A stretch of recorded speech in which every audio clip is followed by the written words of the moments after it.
खबरें तफसील से। उत्तर प्रदेश में बीजेपी लीडरों के पार्टी छोड़ने का सिलसिला हुनूज जारी है। आज योगी हुकूमत में वजीर धर्म सिंह सैनी और बीजेपी के 3 अरकान असेंबली ने पार्टी छोड़ दी है।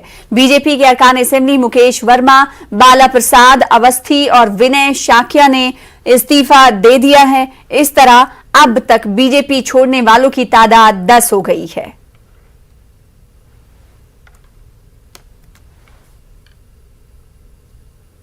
मुल्क में कोरोना की तेज रफ्तार मरकज और रियासती हुकूमतों के लिए तशवीश का बायस है। कोरोना के यौमिया नए मामलों की बढ़ती तादाद के तनाजुर में हर आने वाला दिन गुजरने वाले से बदतर मालूम होता हुआ दिखाई दे रहा है। नए मामलों में उछाल से अवाम का दिल बैठता जा रहा है। महाराष्ट्र, मगरबी बंगाल, दिल्ली, तमिलनाडु, कर्नाटक, केरल में कोरोना और उसके नए वेरिएंट के मामले लगातार बढ़ रहे हैं। पंजाब, छत्तीसगढ़, आसाम, झारखंड, उत्तर प्रदेश, उड़ीसा और बिहार में भी कोरोना के नए मामलों में इंतजामी सतह पर खलबली मची हुई है। मौजूदा सूरत हाल और आइंदा के चैलेंजेस से निपटने के लिए वजीर आजम नरेंद्र मोदी रियासतों के वज़ाए आला के साथ आज बातचीत करेंगे। इस मीटिंग में उद्धव ठाकरे शामिल नहीं होंगे। कोरोना के बढ़ते ग्राफ के पेश नजर गुज़िश्ता दिनों वजीर आजम ने जिलाई सतह पर सेहत की बुनियादी ढांचे को यकीनी बनाने की जरूरत पर जोर दिया और उन्होंने इस सिलसिले में अफसरान को रियासतों के साथ तालमेल रखने को भी कहा था।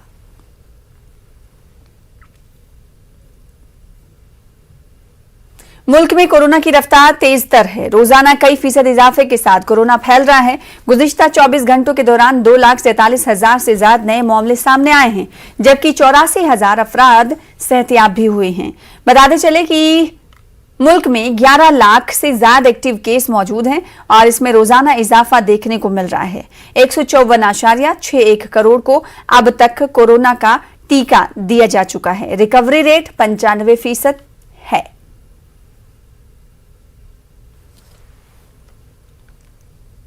बुल्लीबाई ऐप मामले की अक़वाम मुत्तहिदा ने नोटिस लेते हुए मुस्लिम खवातीन की तजलील की सरजनिश की है। आलमी इदारे के खुसूसी नुमाइंदे डॉक्टर फर्नांड डी ने मुस्लिम खवातीन की तजलील की शदीद लफ्ज़ मजम्मत की है और इस मामले पर जल्द अज जल्द कार्रवाई का मुतालबा किया है। वाज़ेह है कि गुज़िश्ता दिनों बुल्लीबाई ऐप पर मुस्लिम खवातीन की नीलामी का मामला मंजर आम पर आया था। इस पर मुंबई पुलिस और दिल्ली पुलिस ने केस दर्ज कर कलीदी मुलजिम और उसके साथियों को हिरासत में लिया है।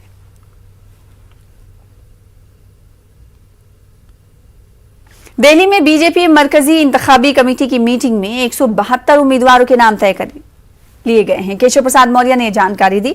मीटिंग में पहले 3 मरहलों के लिए नामों पर गौर खौज किया गया। केशव प्रसाद मौर्य ने दावा किया है कि इंतखाबात में पार्टी शानदार जीत दर्ज करेगी। वजीर आजम नरेंद्र मोदी की सदारत में बीजेपी मरकजी इंतखाबी कमेटी की मीटिंग हुई, जिसमें अमित शाह, योगी आदित्यनाथ, सुनील बंसल समेत दिगर लीडरों ने शिरकत की। उत्तर प्रदेश को लेकर जो बैठक संपन्न हुई उसमें 172 विधानसभा सीटों को लेकर के चर्चा हुई। बैठक की अध्यक्षता माननीय राष्ट्रीय अध्यक्ष श्री जेपी नड्डा जी ने की। बैठक में हमारे आदरणीय प्रधानमंत्री माननीय श्री नरेंद्र मोदी जी, हमारे माननीय गृह मंत्री श्री अमित शाह जी, माननीय रक्षा मंत्री आदरणीय राजनाथ सिंह जी, हमारे केंद्रीय मंत्री आदरणीय श्री नितिन गडकरी जी, आदरणीय मुख्यमंत्री योगी जी सहित पूरी केंद्रीय चुनाव समिति मौजूद रही। और आज की इस बैठक के माध्यम से जो 172 सीटों को लेकर चर्चा हुई बहुत सार्थक हुई और भारतीय जनता पार्टी शानदार विजय, जैसी विजय हमने 2017 में प्राप्त की थी उससे भी शानदार विजय हम 2022 में प्राप्त करेंगे। धन्यवाद। यूपी बीजेपी के अरकान असेंबली के इस्तीफे का सिलसिला जारी है। 48 घंटों के दौरान 7वें रुकने असेंबली मुकेश वर्मा ने भी इस्तीफा दे दिया है। उत्तर प्रदेश की सियासत में बड़ी हलचल के इम्कान नजर आ रहे हैं। वहीं बीजेपी लीडरान स्वामी प्रसाद मौर्य के साथ मिलकर अखिलेश यादव से मिलना चाहते हैं। स्वामी प्रसाद मौर्य ने कहा है कि कुछ लीडरान और भी हैं जो पार्टी छोड़ देंगे। बीजेपी से इस्तीफा देने वाले विधायकों की झड़ी लगी हुई है। आज एक और विधायक फिरोजाबाद के शिकोहाबाद सीट से विधायक मुकेश वर्मा ने पार्टी से इस्तीफा देने का ऐलान कर दिया है। स्वामी प्रसाद मौर्य के आवास पर मिलने भी पहुंचे हुए और इनका कहना है कि स्वामी प्रसाद मौर्य के समर्थन इन्होंने इस्तीफा दिया है। ये बताइए कि आपने आज इस्तीफा देने का ऐलान किया, आपका क्या कारण रहा? दीदी, सबसे पहले मैं नमस्ते करूंगा आपके चैनल के माध्यम से। 23 करोड़ उत्तर प्रदेश की जनता के पैरों में प्रणाम करते हुए आज से 5 वर्ष पहले उत्तर प्रदेश की सरकार को 85% से अधिक लोगों ने बनाकर ये आशा और उम्मीद अपने मन और दिल में जगाई थी कि अब कहीं न कहीं हमारा भला होगा। लेकिन न पिछड़ों का भला हुआ, न दलितों का भला हुआ, न शोषितों का भला हुआ, न अल्पसंख्यकों का भला हुआ। और उसी से आहत होकर आज मैंने भारतीय जनता पार्टी से त्यागपत्र दे दिया है। और ये बाबा नहीं बवाल हैं, ये भाजपा के काल हैं। बाबा नहीं बवाल हैं, ये भाजपा के काल हैं। दीदी 5 साल में ऐसा कब लगा आपको कि आपकी बात सुनी नहीं जा रही है? क्योंकि जिस समय हम लोग मिलते थे, हमारे कागज ले लिए जाते थे, उस कागज पर लिखा नहीं जाता था। बार बार हम इस आशा और उम्मीद के साथ माननीय मुख्यमंत्री जी, माननीय प्रदेश अध्यक्ष जी और ऊपर के सभी नेताओं से बार बार ये बताते रहे और हमें हमेशा आश्वस्त करते रहे कि अब ये काम। मुल्क की 5 रियासतों में असेंबली चुनाव होने वाले हैं। ऐसे में सियासी पार्टियों के अंदर टिकट बंटवारे को लेकर तबादले ख्याल हो रहा है। इस बीच बीजेपी के अक़लियती मोर्चे के सदर जमाल सिद्दीकी ने न्यूज़ 18 उर्दू से बात करते हुए कहा कि बीजेपी में इस बार मुस्लिम उम्मीदवारों को सिर्फ टूटने वाला है, टूटना और बल्कि बड़ी तादाद में उम्मीदवार बनाए जा सकते हैं। जो पहले से टैटू था कि मुसलमानों को भारतीय जनता पार्टी या टैबू कह सकते हैं जो था कि भारतीय जनता पार्टी मुसलमानों को टिकट नहीं देती है, तो वो जो भ्रम है वो टूट जाएगा, ऐसा कहना है लीडर का। उन्होंने कहा कि उम्मीद है कि उत्तर प्रदेश में 20 मुस्लिम उम्मीदवारों को बीजेपी टिकट इस मर्तबा देगी।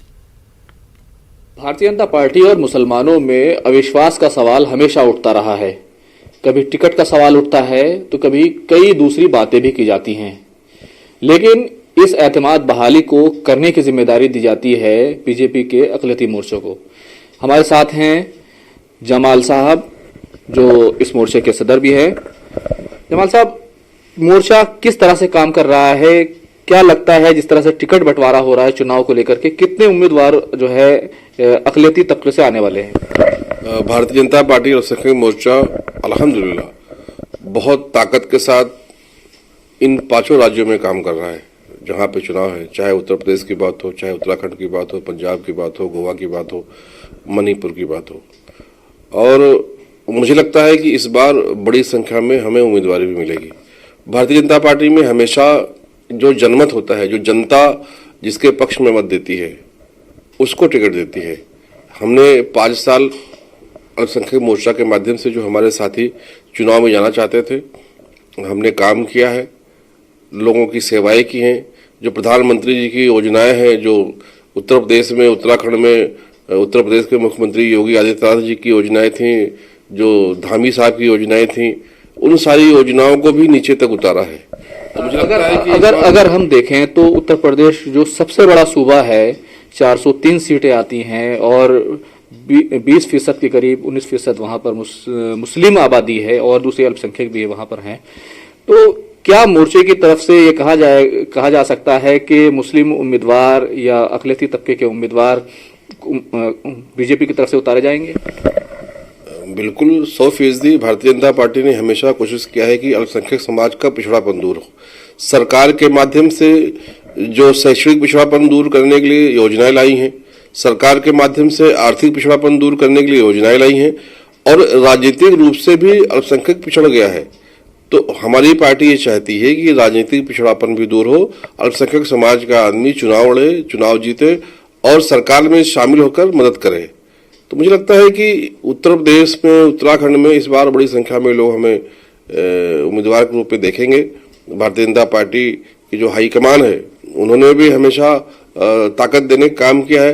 लेकिन बातें तो बहुत हो जाती है, हमेशा सबका साथ, सबका विकास, सबका विश्वास की बात होती है। नुमाइंदगी का जो सवाल है, कितने उम्मीदवार मोर्चे की तरफ से बताया गया कि आप तो जमीन पर काम करते हैं, कितने उम्मीदवार जो है वो इस बार टिकट पा पाएंगे? आपकी तरफ से क्या सिफारिश की गई है? मेरा ऐसा मानना है कि भारतीय जनता पार्टी में आरक्षण नहीं है।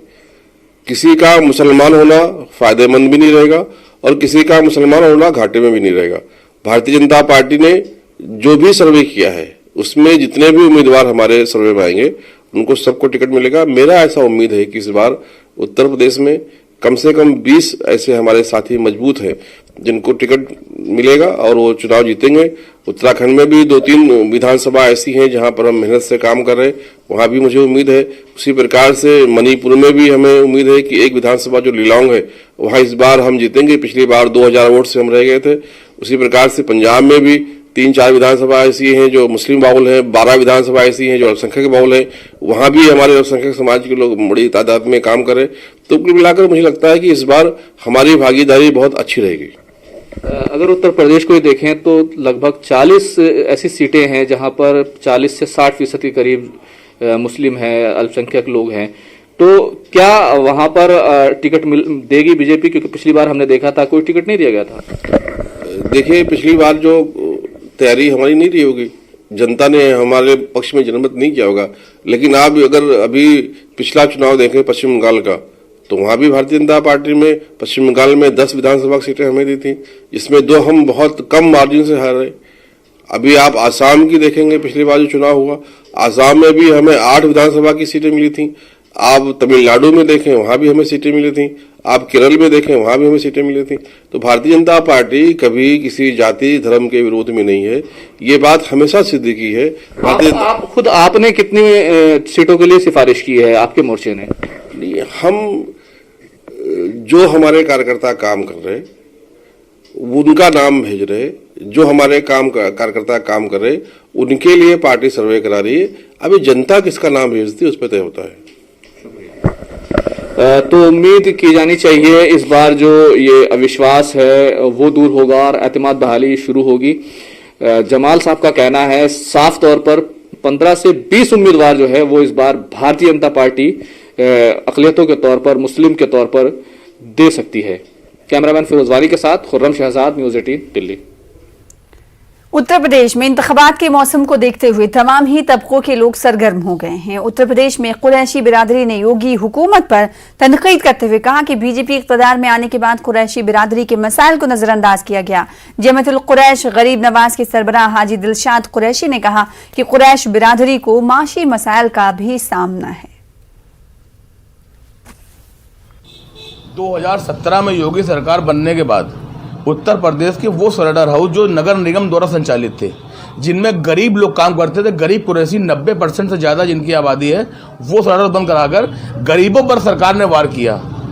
और हमारे जो बड़े नेता हैं, जो मेरठ के हैं, दिल्ली के हैं, कुरैशी हैं, दूसरी पार्टियों में, कांग्रेस में, बसपा में, सपा में मंत्री भी हैं, सांसद भी रहे हैं, विधायक भी रहे हैं, उन्होंने कभी अपनी फैक्ट्रियों के अलावा गरीब कुरैशियों का स्लटर हाउस बंद होने पर कभी कोई मुद्दा नहीं उठाया, जिसका कारण है कि आज पूरे प्रदेश के नगर निगम का स्लटर हाउस बंद है और जिससे लाखों कुरैशी, कोई मटर बेच रहा है, कोई आलू बेच रहा है, कोई फुल्की बेच रहा है, कोई बिरयानी बेच रहा है, ये कार्य कर रहा है। मुझे अफसोस है कि हमारे वोट हर पार्टी को चाहिए, चाहे वो बसपा हो, सपा हो, कांग्रेस हो, सबको हमारे 6.5 करोड़ आबादी के वोट चाहिए। लेकिन कुरैशी मुद्दे पर, कुरैशियों के उत्थान के लिए, कुरैशियों के स्लटर हाउस के जीर्णोद्धार के लिए कोई दल बोलने को तैयार नहीं है। 2017 में योगी सरकार आने के बाद बूचड़खानों पर रोक लगा दी गई थी और खास करके नगर निगम के ऐसे बूचड़खाने जहां पर मशीनें नहीं थी उन पर भी रोक लगा दी गई थी, जिसके बाद फैक्ट्री मालिकों को फ़ायदा पहुंचा है, ऐसा आरोप है यहां पर कुरैशी समाज के लोगों का। उनका कहना है कि अब 2022 में जब चुनाव होने वाले हैं तो किसी को भी बूचड़खानों की याद नहीं आई। कानपुर से संदीप सविता, न्यूज़ 18 उर्दू। उत्तर प्रदेश असेंबली इंतखाबात के लिए बिछी सियासी बिसात पर अब मुहरे रखे जा रहे हैं। कांग्रेस ने उम्मीदवारों के नामों की पहली फहरिस्त जारी कर दी है। पहली फहरिस्त 125 उम्मीदवारों के नामों पर मुश्तमिल है, जिनमें 50 खवातीन हैं। उन्नाव इस्मत रेजी मुतासरा की वालिदा को कांग्रेस ने टिकट दिया है। उनके साथ साथ एनआरसी सीए के खिलाफ तहरीर करने वाली सदफ जाफर को भी पार्टी ने उम्मीदवार बनाया है। सोनभद्र में आदिवासियों के हक में आवाज उठाने वाले रामराज कौल, रामपुर सदर से आराधना मिश्रा, फर्रुखाबाद से लुइस सलमान, आशा वर्कर पूरन पांडे और प्रतिभा अटल के नाम भी पहली फहरिस्त में शामिल हैं। ख्याल रहे कि उत्तर प्रदेश में असेंबली की 403 सीटें हैं। रियासत में 7 मरहलों में चुनाव होने वाले हैं। पहले मरहले की वोटिंग 10 फरवरी को होगी। एंड जो महिला प्रत्याशी हैं वह दोनों चीजें हमने देखी है, जीतने की क्षमता और लड़ने की क्षमता, दोनों। लड़ने के लिए दृढ़ता चाहिए, साहस चाहिए, और संघर्ष करने की हिम्मत चाहिए। तो हमने दोनों चीजों को देखते हुए ऐसी महिलाएं चुनी हैं जिन्होंने संघर्ष भी किया है, जिन्होंने समाज के लिए कुछ सेवा भी की है, और साथ साथ ऐसी भी कई महिलाएं हैं, काफी महिलाएं हैं जो चुनाव लड़ भी चुकी हैं और उनकी क्षमता है जीतने की। देखिए, जो हम कर रहे हैं एक पहल है, तो जब पहल करते हैं तो स्वाभाविक है कि कुछ ऐसी महिलाएं होंगी जो पहली बार चुनाव लड़ रही हैं। आशा सिंह जी पहली बार चुनाव लड़ रही है, लेकिन एक हिम्मत वाली महिला है, और ऐसी महिलाओं को जो पहली बार लड़ रहे हैं उनको हम पूरी तरह से अपनी पार्टी के संगठन का समर्थन और सब देंगे ताकि वो मजबूती से लड़ पाए। तो ये तो हुआ आपका पहला सवाल। जो आपने दूसरा सवाल पूछा, देखिए, the role we see for ourselves is two-pronged actually. The first is that we as a party are fighting in a state where our party has not been in power for the last 30 years. That means that when we started our work 2.5 years ago, there was practically no organization on the ground. So we worked very hard to build the organization and to bring our party into the center stage as one of the main parties that are fighting the election in UP. So our role is to strengthen our party, fight the election with all our might, win as many seats as we can, and we also have the role of that we see that we must replace the government in UP with a functioning, strong government which has the will of the people at its as its central focus. Delhi के वजीर आला केजरीवाल ने चंडीगढ़ में press conference के दौरान कहा कि पंजाब के लिए वजीर आला का चेहरा कौन होगा, इसका फैसला खुद अवाम करेगी। इन्होंने पंजाब के अवाम से इस सिलसिले में राय भी मांगी है। आम आदमी पार्टी का जो भी सीएम चेहरा होगा वो पंजाब का अगला सीएम होगा, ये भी अब लगभग तय है। तो आम आदमी पार्टी का सीएम चेहरा कौन होना चाहिए? अक्सर देखने में आया कि पार्टियां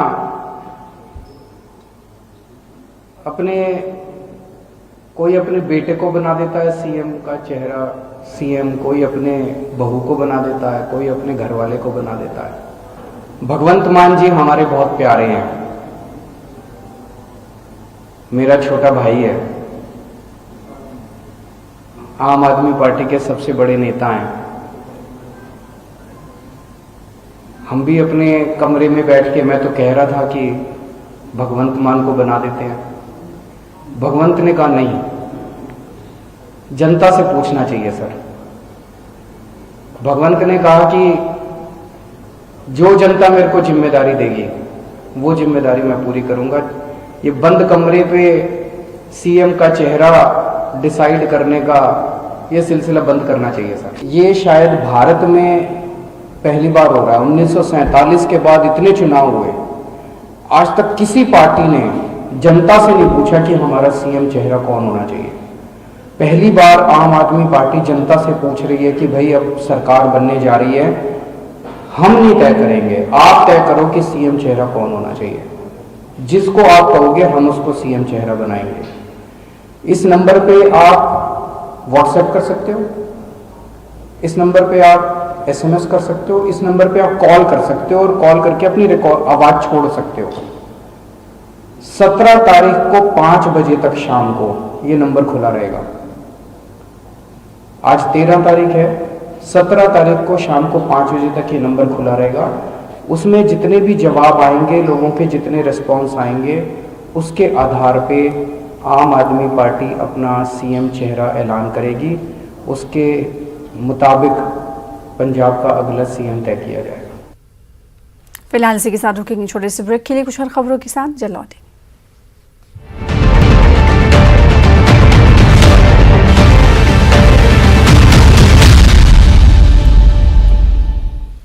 अलवर में जहनी तौर पर माजूर नाबालिग बच्ची से मुबैना जिनसी ज्यादती के मामले में पुलिस के हाथ कोई सुराग नहीं लगा है।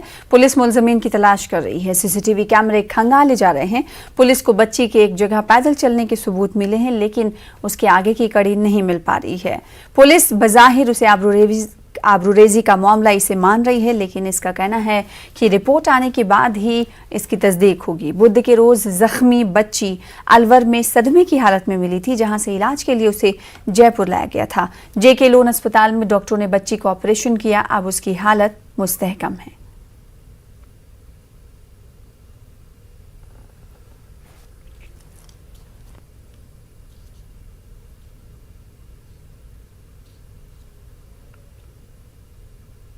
सर, बच्ची का इलाज किस तरीके से यहाँ पर संतुष्टिपूर्ण किया जा रहा है? कल जब बच्चा रात को आया था तो कल सुबह ही, डेट तो कल की थी, तो बच्चा वो काफ़ी शॉक में था, इरिटेबल था, कंफर्टेबल बिल्कुल नहीं था, ब्लीडिंग हो रही थी। तो उस सबको हमने चेक किया, उसकी पैकिंग वगैरह की, उसके बाद उसको स्टेबल किया ताकि हम उसको ऑपरेशन के लिए ले सकें। और करीब 11 बजे तक बच्चा स्टेबल हो गया था, उसके बाद इसका ऑपरेशन किया गया और 2-2:30 बजे तक ऑपरेशन चला। उसके बाद बच्चा थोड़ा बेहोशी का असर रहता है 2-3-4 घंटे। शाम तक बच्चा काफ़ी कंफर्टेबल हो गया था 5-6 बजे तक। उसके बाद नाइट में भी बच्चा काफ़ी कंफर्टेबल रहा और अभी बच्चा ठीक है। कुछ ओरल वगैरह कुछ देना शुरू किया? ओरल अभी नहीं दे पाया क्योंकि अभी उसका बाउल मूवमेंट्स जो हमने ऑल्टरनेट रास्ता पेट पे बनाया है उससे अभी लैट्रिन आना शुरू नहीं हुई है। तो जैसे ही उससे स्टूल वगैरह आना शुरू हो जाएगा हम मुंह से शुरू कर देंगे। हम इसमें कोई जल्दबाजी करना नहीं चाहते। देखो, घटना दुखदायी थी। समय पर उसको यहाँ अस्पताल में भर्ती करा दिया, डॉक्टर ने उसका सफल ऑपरेशन कर दिया और निश्चित रूप से वो खतरे से बाहर है। और जो भी SIT बना दी सरकार ने, और निश्चित रूप से जो भी दरिंदे हैं वो गिरफ्तार होने चाहिए। बहुत जल्दी उनकी गिरफ्तारी होगी, ऐसी संभावना। मध्य प्रदेश में कोरोना के बढ़ते मामलात ने जहां हुकूमत की तशवीश में इजाफा कर दिया है, तो वहीं हुकूमत के जरिए कोरोना को लेकर अब नई पाबंदियां आयद की जा रही हैं। पिछले 24 घंटे में कोरोना के 4037 नए मामले सामने आने के बाद MP महकमे दाखिला ने रियासत की जेलों में बंद कैदियों के रिश्तेदारों से मुलाकात पर पाबंदी लगा दी है। हुकूमत के जरिए ये पाबंदी 31 मार्च तक नाफिज की गई है। इस दौरान जेल में बंद कैदियों से ई मुलाकात और इनकमिंग कॉल के जरिए किए जाने का महकमे दाखिला ने इंतजाम किया है।